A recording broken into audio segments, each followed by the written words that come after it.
In 2006, police in Tulsa, Oklahoma were called to a Walmart store after two employees failed to show up for their morning shift.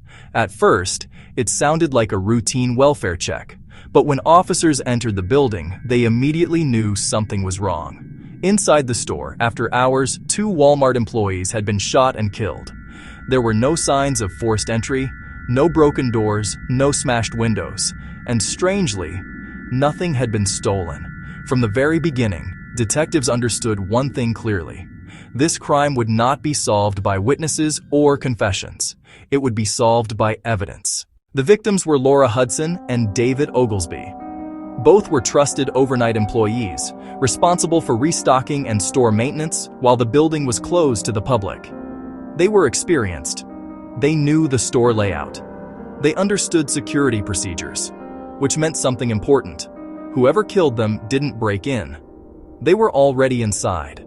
This wasn't a random act of violence. It was personal or planned. Detectives began their analysis with the most basic question: what didn't happen? The cash registers were untouched. The store safe was intact. High-value electronics were still on the shelves. This immediately ruled out robbery. The victims' positions told another story.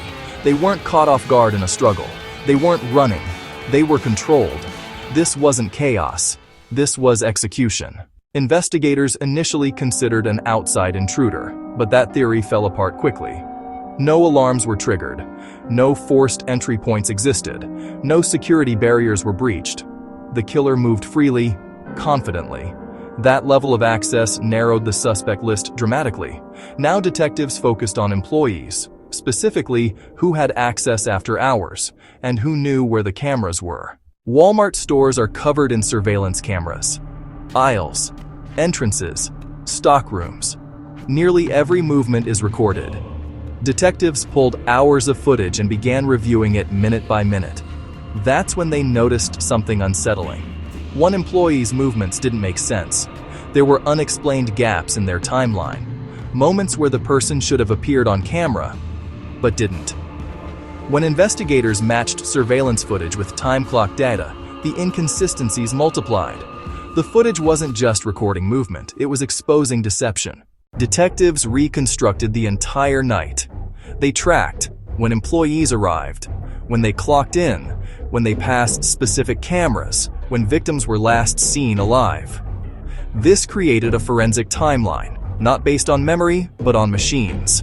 And machines don't forget. One employee's story could not survive the timeline. Minute by minute, the evidence contradicted every explanation.